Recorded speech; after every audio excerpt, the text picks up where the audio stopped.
From Vickery Village in historic downtown Swamico, it's a very Fox 11 winter weather special with meteorologist Patrick Powell, meteorologist Pete Petoniak, meteorologist Phil DeCastro, and meteorologist Audrey Leigh. Hi, and welcome to a very Fox 11 winter weather special. We are in downtown Swamico at Vickery Village, beautiful location, with my meteorologist friends, Phil DeCastro, Patrick Powell, Audrey Leigh, and we're here to talk a little bit about why we live here in Wisconsin, which is partly because of the great winters we have. The snow, the ice, the cold, we have it all, and we're going to talk about it all for you during this special. First up, Phil DeCastro is going to go up north and talk a little bit about the changing winters up there. Yes, some of the winters recently, I don't know how winter-like they really have been by our standards. And it's not just kids that are hoping for snow days that it impacts. It also impacts businesses. There's an economic impact there, and we're going to break that down. And hopefully they'll get some more cold and snow this year. That's what they're hoping for. The man who's going to tell us about that is Patrick Powell, our chief meteorologist. Yeah, there are some early signs that we may be in for a little more snow, a little more cold, but I'll detail that coming up in my winter weather forecast.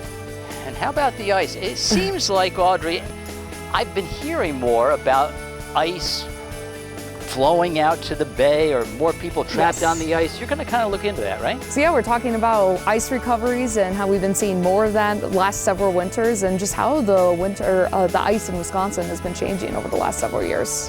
So that's all about the ice, thanks Audrey, but it's all about the snow too, and the ice and the wind.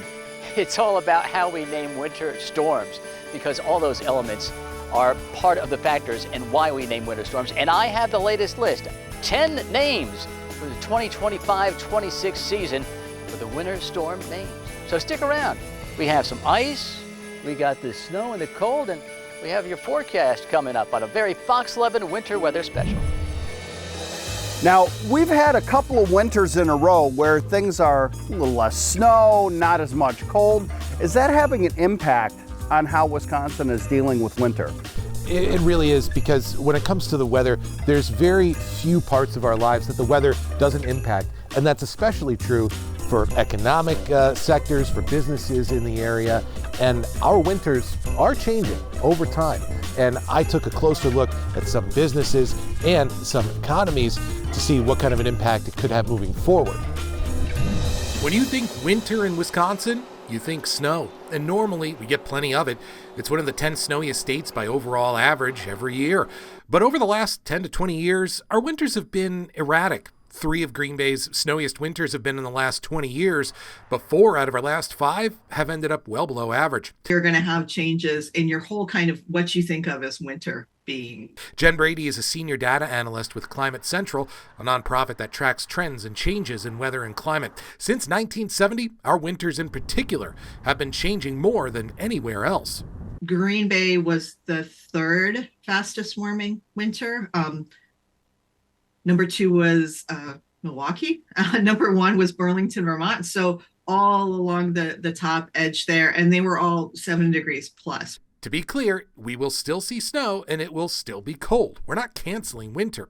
In fact, Brady says it could even lead to bigger individual snowstorms, since warmer air holds more moisture. But 1 or 2 big storms does not a winter make in this part of the country. So for things like recreation and tourism, that snow has to stick around too. And if snow is going to stick around, it has to stay cold consistently for extended periods of time. And that, however, is happening less often. Because of the sharp rise in average temperature, we're seeing 22 more days with above average temperatures each winter. And it is cold here in the winter, so an above average day could still be a day that's below freezing. But those are also starting to erode away. We're seeing 24 fewer nights each winter that drop below freezing. That's a big deal if you're trying to maintain a trail or snowpack. On top of that, the longest streak of days with below average temperatures in the winter is on average 10 days shorter than it was about 50 years ago. So the bottom line is that it's less cold, less often, and for shorter amounts of time. So while we are still seeing snow, we are also away from the consistent lake effect snow machine that comes off Lake Superior. So our snow is just not sticking around like it used to. And that is a problem. People can't play in the snow if there isn't any snow to play in. If you have a really tough winter where you don't have any snow, that will have a negative impact. Tommy Wartman is the executive director of Grow North, a nonprofit economic development organization that covers 8 northern Wisconsin counties, including our piece of the Northwoods in northeastern Wisconsin. He says 30 to 35% of the economy there is related to winter tourism. But for businesses directly tied to the winter season, it's a much higher figure. If you're a bar in the woods that services that's on the snowmobile path, your impact's going to be much bigger than 30%. You're going to see 70, 80% impact, and that can only happen so many years. But Wartman says these businesses aren't just throwing up their hands and giving up. He says they focus on things not necessarily tied to snow and take advantage of what they can offer no matter the season. Really what you're leaving with is the feeling like I had a wholesome good time in northern Wisconsin. I got my high quality fish fry. I got to hang out with some really great people. And that's really what you're going for, in my opinion, in the Northwoods. And so if we can continue to provide that to people, that's, I think, the winning sauce. But these trends affect different businesses in different ways. Ken Sports is one of the larger power recreation dealers in the Greenbay area. Sales and finance manager Jeff Zilliger says people in and around the Fox Valley will travel for good snow, so their sales are still strong. And it's just kind of part of the culture in some areas in Wisconsin. And people they'll go look because they're thinking, I love doing it. I invested this money. I'm going to go look for some snow, and I want to go ride. Where they travel to can vary, though. Sometimes that's all the way to Upper Michigan and into the Lake Superior snowbelts. That means the Wisconsin Northwoods can get left out in the cold. While changing winters won't make things any easier for some businesses, the Northwoods isn't getting any less beautiful. And as long as we have that, there will always be opportunity. So the snow and cold up north is changing, and things are changing with the ice too, right? Audrey, you found that out. Yeah, it definitely has been. A lot of people going ice fishing, they just say it's just not what it has been several years ago, even back when they were kids as well. The ice fishing season is just not the same, but I looked into it and we're seeing the ice changing across the state, especially with our last winters. That partly has to do with the warmer winters, and it's leading to more ice recoveries out on our lakes. It may look solid, safe, familiar, but one step in the wrong place and it can turn deadly. Wisconsin's ice is changing, and with it comes a false sense of security. Obviously, nobody goes out in the morning expecting to have to be rescued off the ice. For the Brown County Sheriff's Office, ice rescues are a part of the job, and a dangerous one, responding to 10 to 12 calls each year. The last 2 years, there were 12 ice rescues. While the number of ice rescues hasn't increased dramatically, what's causing them is changing. Typically, it's to rescue people that are out ice fishing, and the piece of ice that they're on will break off from the mainland or cuts their avenue to get back to shore. It's the same story in Door County. Typically in the morning time, somebody will go out fishing and think everything is great, and then the wind will pick up from the south and break away the ice, and then it kind of pushes it out into the bigger part of the bay. The Door County Sheriff's Office typically responds to 10 rescues a year. A majority happen in the beginning and end of the season, when the ice is thinner.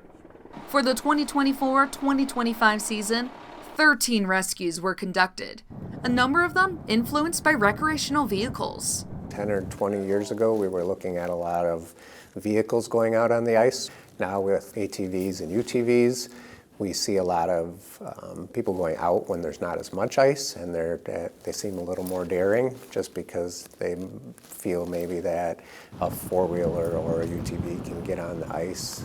Not every ice emergency makes it into the official stats. Friends, neighbors, and other boaters often help those cut off from shore without ever calling law enforcement. So the real risk is bigger than the numbers show. Data from Wisconsin Public Health shows hundreds of incidents since 2018 where people have fallen through the ice, both fatal and non-fatal. So far in 2025, that number has reached 66. People may be taking more risks on the ice, but that's not the only factor. Data from the Great Lakes Environmental Research Laboratory shows annual maximum ice coverage along the Great Lakes shoreline is decreasing. On Lake Michigan, it's pretty dangerous to go out on ice over the last 5 years because the lack of ice. And if ice does form, the winds and waves kind of remove it. Much of this change is linked to climate change. Warmer falls and shorter freezes are altering Wisconsin's ice season.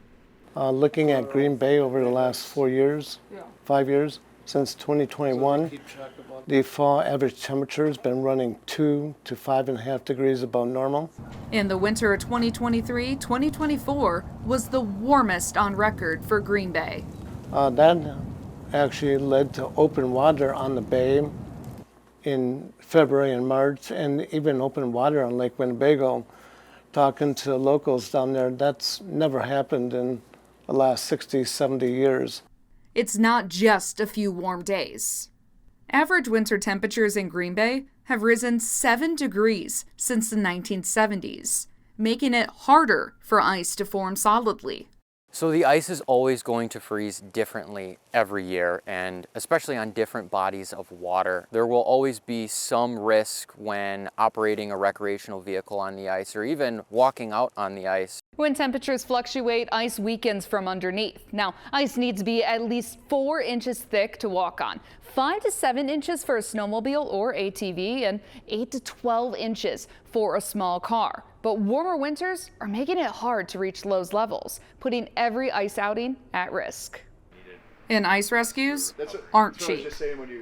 Trained deputies, specialized equipment, and sometimes an entire dive and marine unit are required, all funded by taxpayers.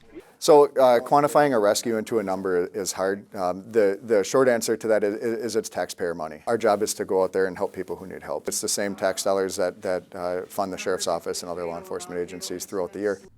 Most rescues get help on scene within minutes. But the best rescue is the one that never has to happen.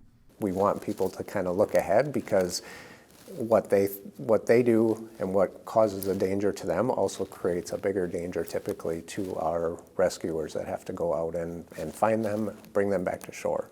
Despite repeated warnings, many still underestimate the ice.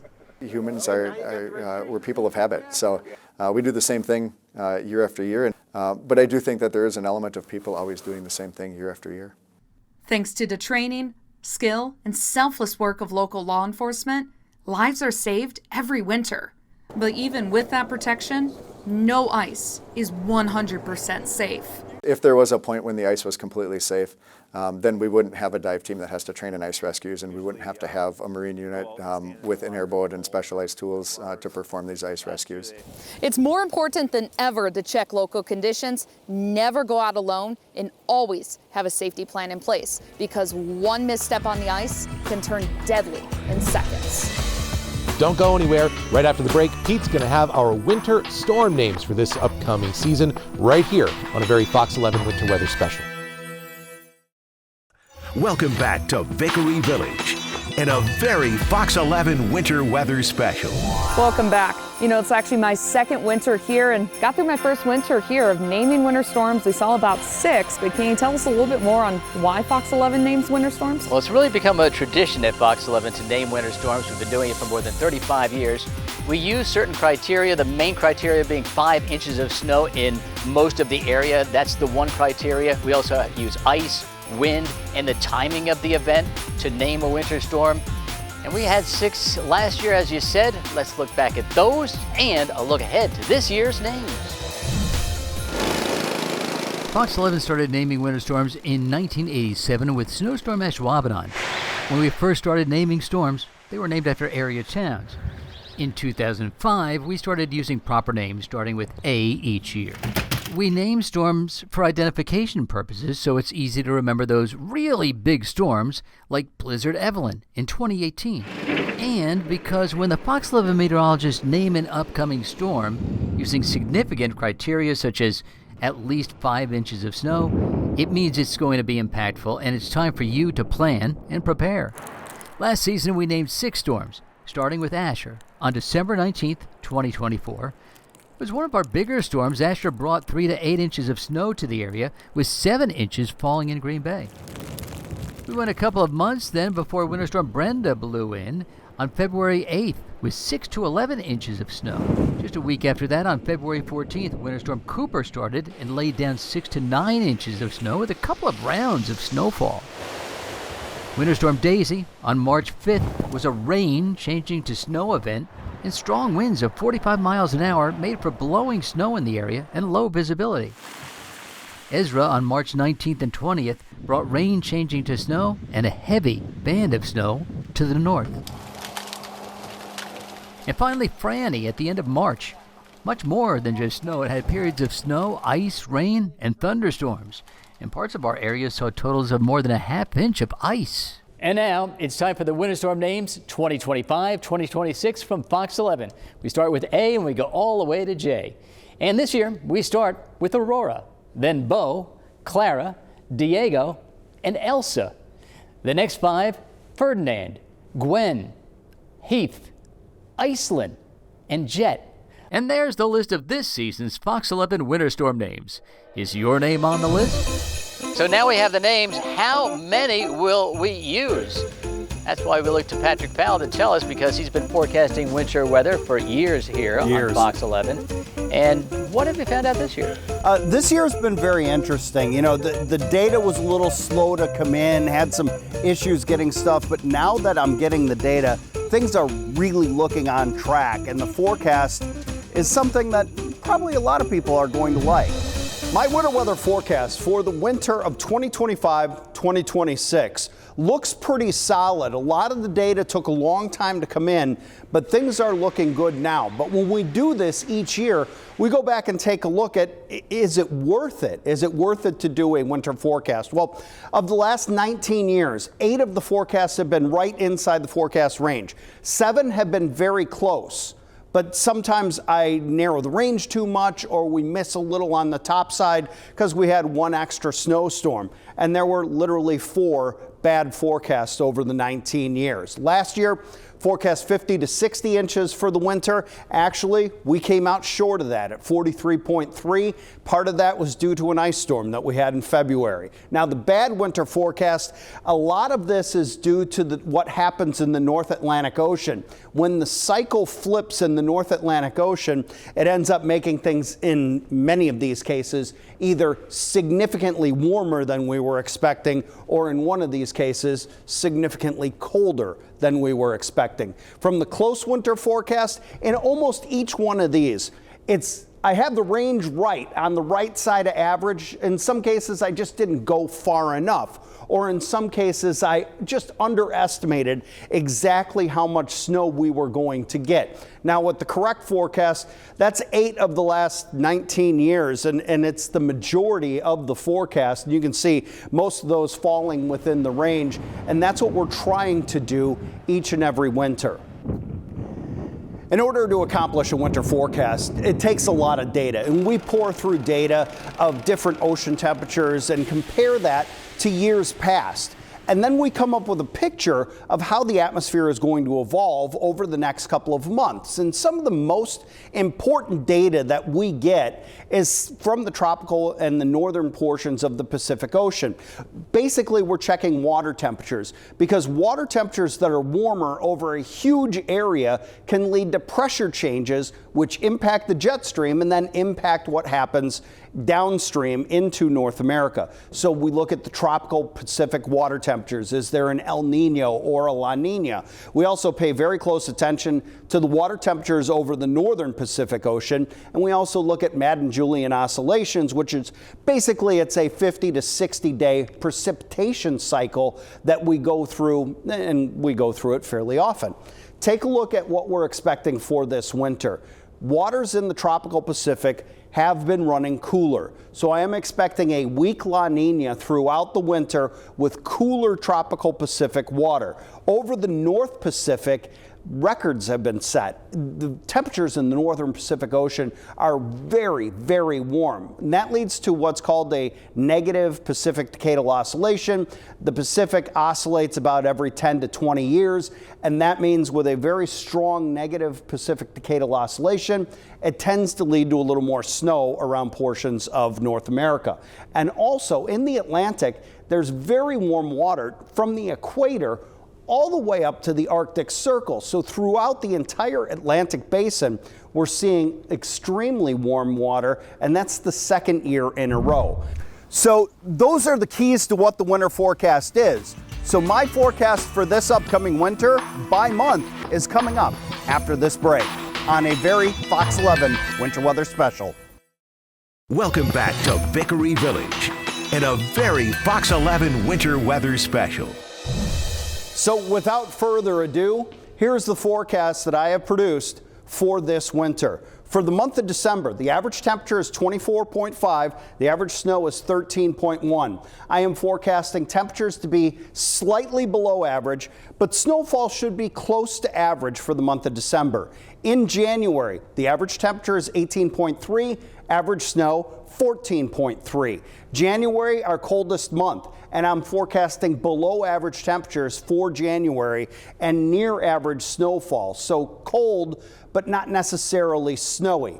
In the month of February, average temperature is 21.1. Average snowfall is 12 inches, right on the nose. For February, I am still forecasting below average temperatures and slightly above average snowfall. I think as we start to transition out of that cold, we're going to see a little bit more snow, especially in February. For the month of March, the average temperature is 32.1. The average snowfall is 8.1. I'm forecasting below average temperatures to continue all the way into March. And I am expecting more than 8 inches of snow for the month of March. So I think early in the season, it's going to be cold, and then we'll transition to a little more snow towards the latter part of the winter.